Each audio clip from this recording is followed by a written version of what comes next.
দেবর্ষি নারদ তো কাপড় চোপড় কুটিয়ে নিয়ে ছুটেছে, বলে এত জায়গায় পাক খেয়েছি, ভগবানের বলেছি একটু দাঁড়াও আমি চোখ এনে দেব, আর একজনের কাছ থেকে যদি পেলাম সে আবার ছুটে আসছে চোখ নিয়ে নেবে বলে, এ চোখ তো দেওয়া যাবে না। মর্তের মানুষ খুব চালু বুদ্ধি।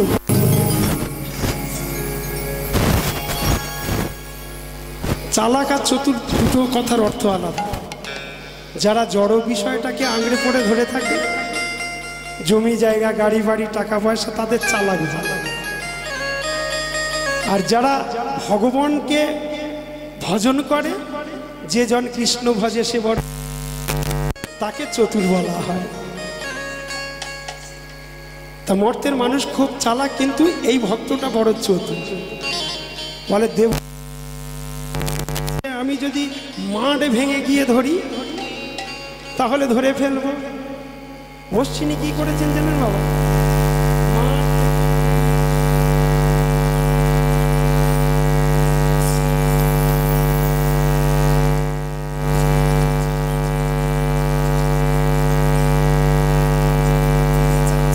কথাটা শুনুন, একদম হবে।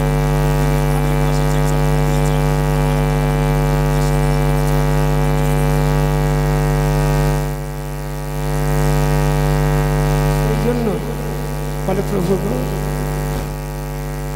তুমি বলেছো ভগবানের চক্ষু নষ্ট হয়ে গেছে, সঙ্গে সঙ্গে আমি ডান চোখটা উড়ে দিচ্ছি।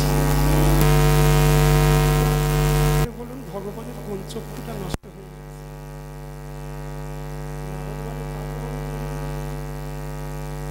ভগবান আমার চরণ ধুলো চেয়েছিল, আমি দিইনি। আমি লাফিয়ে দূরে চলে গেছিলাম, কিন্তু ভগবানের কোন চক্ষুটা যে নষ্ট হয়ে গেছে আমি জানি না।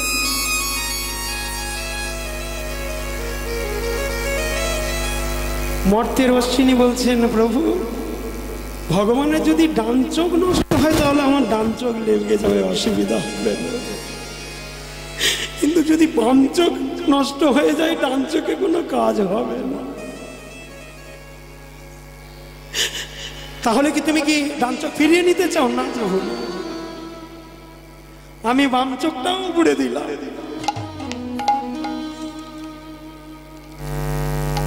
যে চক্ষুটা প্রভু নষ্ট হয়ে গেছে সেই চক্ষুটা কাজে লাগিও, আর বাকি চক্ষুটা গোবিন্দ চরণে নিবেদন করো। দেবর্ষি নারদ দুটো চক্ষু নিয়ে ভগবানের কাছে যাবে এমন ক্ষমতা নেই। কেন জানেন? মর্তের এমন ভক্ত আছে যে নিঃস্বার্থ ভাবে সবকিছু দিয়ে দেয়। গোবিন্দায় নম বলে দুটো চোখ দিয়েছে ভগবান, সেই দুটো চোখ দিয়ে দিয়েছে। এমন ভক্ত তো এর আগে দেখিনি। এমন ভক্তের চরণ পাওয়া যে পরম সৌভাগ্যের দরকার।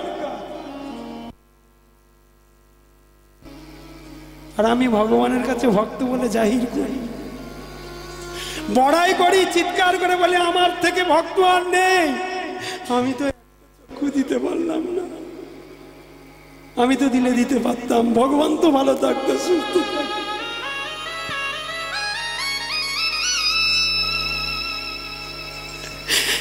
দেবর্ষি নারদ চক্ষুটা নিয়ে ভগবানের কাছে গিয়েছি। ভগবান, আমি তোমার ভক্ত হতে পারিনি,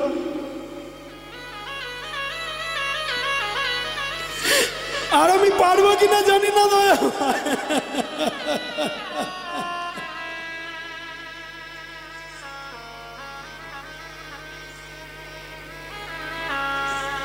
এই চক্ষু এনেছি। ভগবান বলে দেবর্ষি, আমার কোনো অঙ্গ কি হানি হতে পারে তুমি ভাবলে কি করে? আমার চক্ষু নষ্ট হবে তুমি ভাবলে কি করে? আমি শুধু তোমাকে পরীক্ষা করছিলাম, দেখিয়ে দৌড় কত দূর। যে মর্তের মানুষটাকে মৃত বলে জানে, জড়াব্যাধি বলে জানে, ধাপ্পাবাজ চিটিংবাজ বলে জানে, তার কাছে তো যেতে তোমাকে পাঠিয়েছি। নাহলে দেবদেবীরা দিতে পারতো না? পাতাল লোকের তারা দিতে পারতো না, তাদের সুস্থ মস্তিষ্ক আমি বিকৃতি করে দিয়েছি, সেই জন্য তোমাকে ফিরিয়ে দিয়েছি। দেবর্ষি নারদ বলেন, প্রভু তাহলে এই চোখ দুটো কি হবে? বলে চলো আমার সঙ্গে চলো নারদ, ওই ভক্তের চরণ দর্শন করে আসি।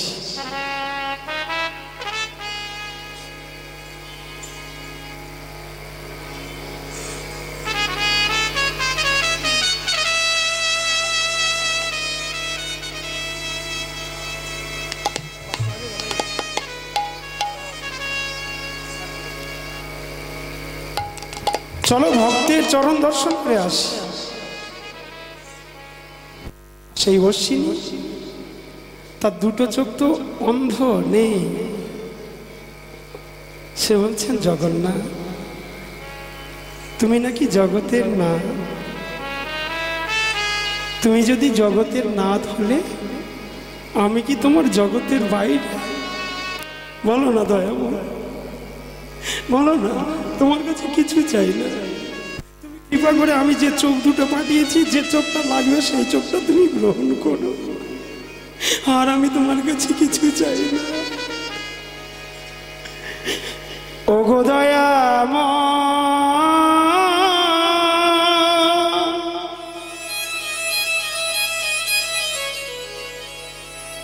আমি কি তোমার না,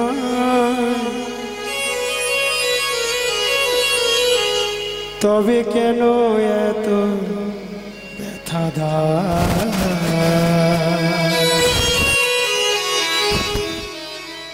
তবে কেন এত ব্যথা দাও? ও গো দয়াময়,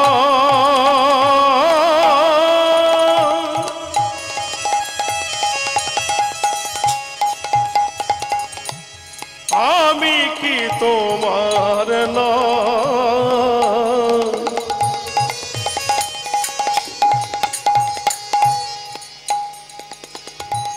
তবে কেন এত ব্যথা দাও,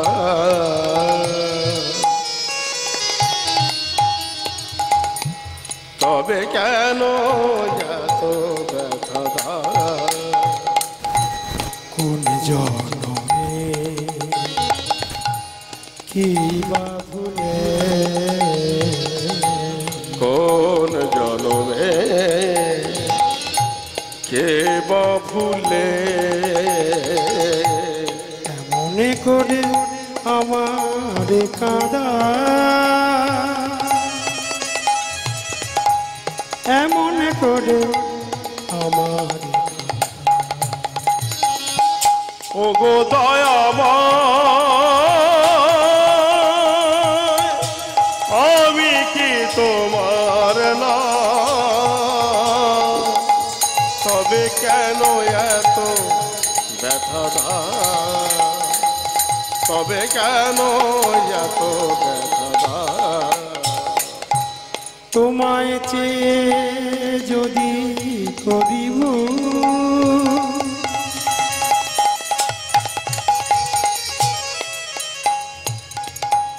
হারাতে হয় যদি স্বামীকু, তোমায় চেয়ে যদি করি ভুল, হারাতে হয় যদি সব তোমায় চেয়ে যদি করি ভুল,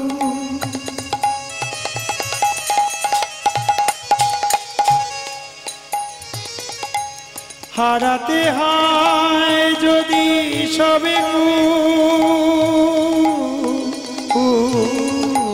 তোমায় চেয়ে যদি করি ভুল, হারাতে হয় যদি সব কোন অপরাধে দিতে হয় ভুলের মাসু, বলো কোন অপরাধে দিতে হয় ভুলে রে মাসুম, বলো কোন অপরাধে দিতে হয় ভুলে রে মাসুম। কোন জন্মে কি বা ভুলে, কোন জনমে দেব ভুলে, মনে করে আমার কাদা, এমন করে আমার ওগো দয়াময়,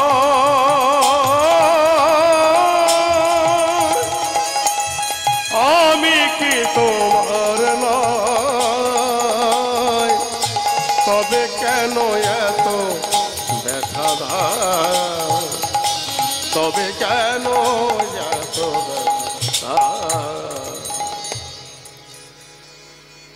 দেবর্ষি নারদকে নিয়ে ভগবান স্বয়ং আসছে মর্তধামে ভক্তের দর্শন করতে। অশ্বিনী কুমার বলছে, এত সুগন্ধি কোথা থেকে আসে? তবে কি আমার দয়াময় এলো? কারণ শ্বেত চন্দ্র আর পদ্ম পরাগের মিলিত সৌরভ যেন আমার নাসিকা উন্মত্ত করে তুলেছে। দয়াময়, তুমি যদি এসে থাকো, একবার কৃপা করে তোমার চরণ স্পর্শ করতে দাও, আর দূরে থেকো না দয়াময়। দেবর্ষি নারদ এসে বলছেন, অশ্বিনী, অশ্বিনী, প্রভু তুমি এসেছো, আমার চোখ দুটো ভগবানের কাজে লেগেছে তো, আর যে চোখটা বেশি ছিল ভগবানের চরণে নিবেদন করেছো তো। আবার দেবর্ষি নারদ ভগবানের কাছে গিয়ে বলছি, প্রভু গো, আর কষ্ট দিও না, দুটি চোখ উপড়ে দিয়েছে, যন্ত্রণা অনুভব করেনি, কাউকে জানতেও দেয়নি, কৃপা করো। ভগবান গিয়ে অশ্বিনের দুটো চোখে হাত বুলিয়ে দিয়েছে, দেওয়ার সঙ্গে সঙ্গে পূর্বের ন্যায় চক্ষু ভালো হয়ে গেছে। তিনি যে ইচ্ছাময় বাঞ্ছা কল্পতরু, তার ইচ্ছাতে জগৎ সংসার চলে।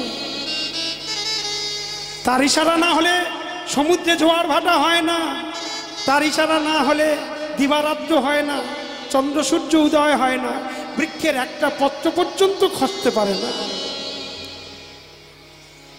প্রভু তুমি এসেছ, তুমি এত কৃপাময়। শোনো অশ্বিনী, তুমি আমার কাছে কিছু চেয়ে নাও, দেবে দয়াময়? আমি যা চাইবো তাই দেবে তো? হ্যাঁ নিশ্চয়ই। তুমি আমার চোখ খারাপ হয়ে গেছে শুনে দুটো চোখ দিয়ে দিয়েছো, আর আমি দেব না তোমার? যদি প্রকৃত দিতে চাও, তাহলে যে চোখ দুটো তুমি ফিরিয়ে দিলে, ওই চোখ দুটো অন্ধকার করে দাও। কেন? জগতে সবাই আমার কাছে গাড়ি চাই, জায়গা চাই, জমি চাই, সোনা দানা, স্ত্রী পুত্র সব চাই, আর তুমি তোমার চোখ দুটো অন্ধ করে দিতে বলছো কেন? প্রভু গো, যে চর্মচক্ষু দ্বারা কামিনী কাঞ্চন দর্শন করা যায়, তোমার ভুলে যেতে হয়। যে চর্মচক্ষু দ্বারা বিষয় আশায় বৈভব দর্শন করতে হয়, তোমার দর্শন পাওয়া যায় না, সে চক্ষু আমি চাই না। আরও একটা কৃপা করো, পরজন্মে যেখানে জন্মগ্রহণ করব, সেখানে আমি যেন অন্ধ হয়ে জন্মগ্রহণ করতে পারি।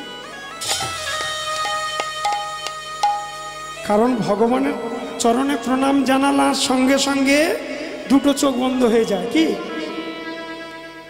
ভগবানের মন্দিরে প্রণাম করার সময় সঙ্গে সঙ্গে সবার দুটো চোখ বন্ধ হয়ে যায় না? কেন? এই চক্ষু দ্বারা বিষয় বৈভব দর্শন হয়, আর জ্ঞান চক্ষু দ্বারা ভগবানের মূর্তি দর্শন, চরণ দর্শন হয়। নিতাই গৌর প্রেমানন্দে হরি হরি বল।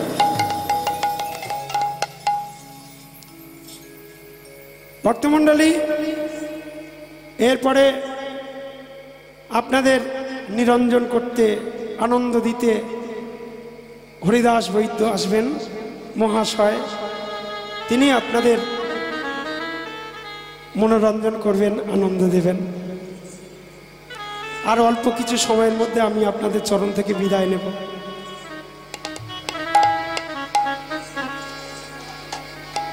তাই ভগবান আশীর্বাদ করলো, তোমার ইচ্ছা পূর্ণ হোক, তথাস্তু। ভক্তমণ্ডলী, বৃন্দাবনের কথা একটু জানাই। কার্তিক মাসে আপনারা বৃন্দাবনে যাবেন। নিতাই গৌরী প্রেমানন্দে হরি হরি বল, হরি বল।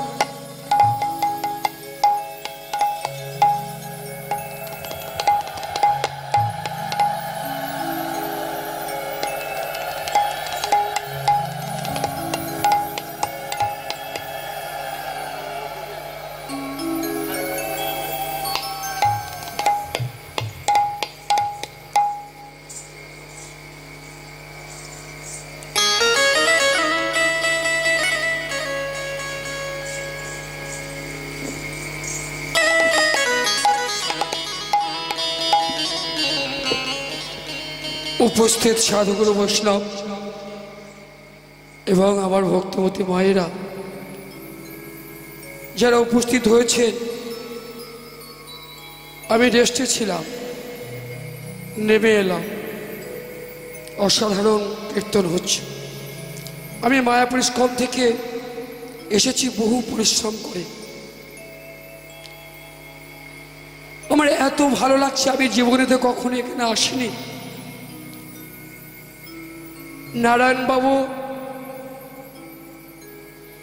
এত সুন্দর একটা কথা এবং বক্তব্যের জন্যে আমি আপনাদের কাছে এসে এত সুন্দর একটা সুন্দরবনের মানুষ নয়, এখানে দেখছি বৃন্দাবন। হৃদয় গৌর সীতানাথ প্রেমানন্দে অপূর্ব।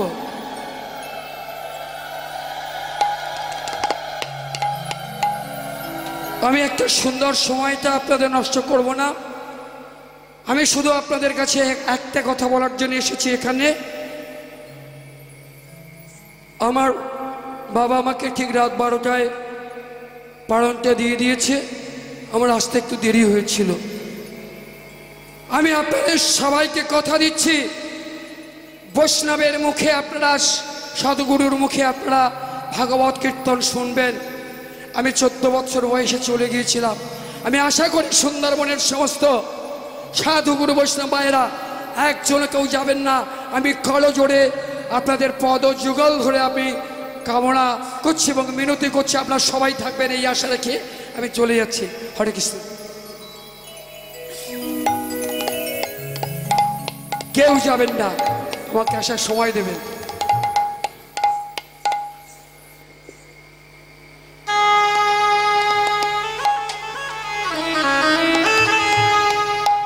শ্রী গুরু নিতাই গৌর প্রেমানন্দে হরি হরি বল, হরি বল।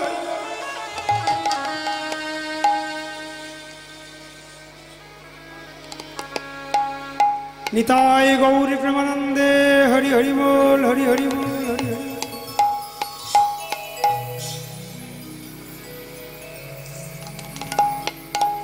বৃন্দাবনের এক ব্রজবাসী, আপনারা শুনলে অবাক হয়ে যাবেন, ঘুম বিক্রি করার জন্য আসছে। ওগো, তোমরা কেউ ঘুম নেবে? ঘুম আমি বিক্রি করতে চাই।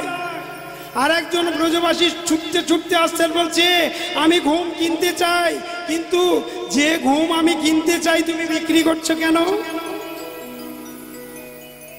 যে ঘুম আমি কেনার জন্য ছুটতে ছুটতে আসছি তুমি বিক্রি করছো কেন?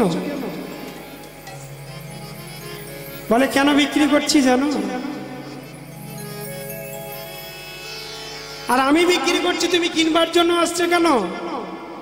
ব্রজবাসীতা বলছেন, আমি ঘুমের মধ্যে স্বপ্নে দেখছি নিজে হাতে মালা গেঁথে ভগবানকে পড়াচ্ছি। তারপরে কি হলো জানো? ঘুমের মধ্যে দিয়ে দেখছি মালা গাঁথছি, মালা গাঁথা শেষ হয়নি, বাকি আছে, ভগবান চলে এসেছে।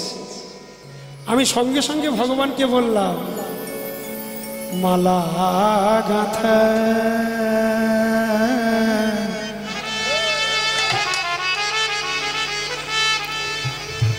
সে না হতে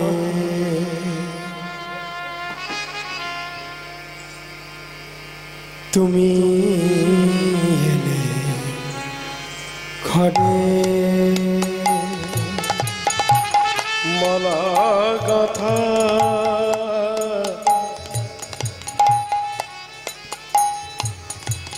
শেষ না হতে তুমি এলে ঘরে। মালা গাঁথা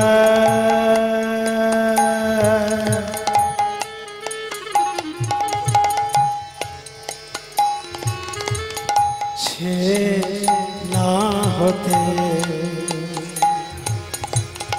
তুমি এলে ঘরে। মালা গাঁথা শেষ না হতে তুমি এলে ঘরে। শূন্য হাতে তোমায় বরণ, শূন্য হাতে তোমায় বরণ, শূন্য হাতে তোমায় বরণ, শূন্য হাতে তোমায় বরণ,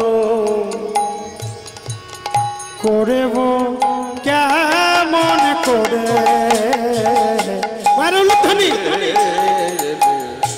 ঘরে। মালা গাঁথা শেষ না হতে তুমি এলে ঘরে। লজ্জা পাবা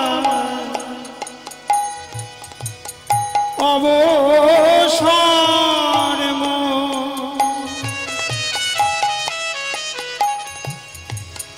দিলে না হে চন্দন চলো লজ্জা পাওয়া অবসর দিলে নাহি চঞ্চল লজ্জা পাবা অবসর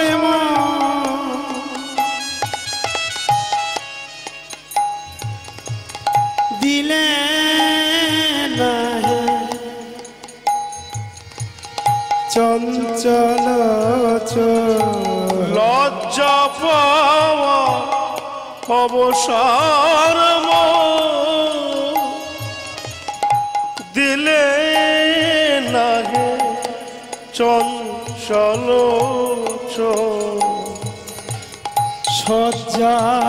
শয্যাবিহীন মলিন তনু শয্যাবিহীন মলিন তনু দেখলে নয়ন ঝরে তুমি এলে ঘরে। মালা গাঁথা শেষ না হতে তুমি এলে ঘরে। মালা গাঁথা শেষ না হতে তুমি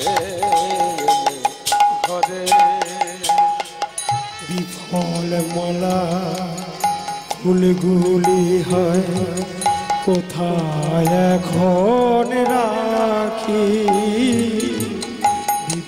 ফলমালা দিনগুলি হয় কোথায় এখন রাখি। হে প্রভু, তোমার জন্য মালা গাঁথার জন্য যে ফুলগুলো নিয়ে এসেছিলাম, তুমি তো মালাটা শেষ করতে দিলে না, পূর্ণ হতে দিলে না। এই বিফল মালার ফুলগুলো আমি কোথায় রাখি বলো?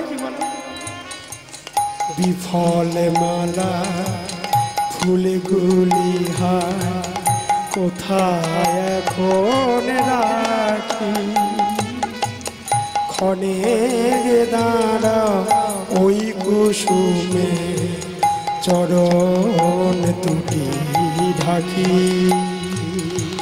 বিফল মালা ফুলগুলি হয় কোথায় এখন রাখি অনেক দাঁড়া ওই কুসুমে চরণ দুটি ঢাকি। বিফল মালা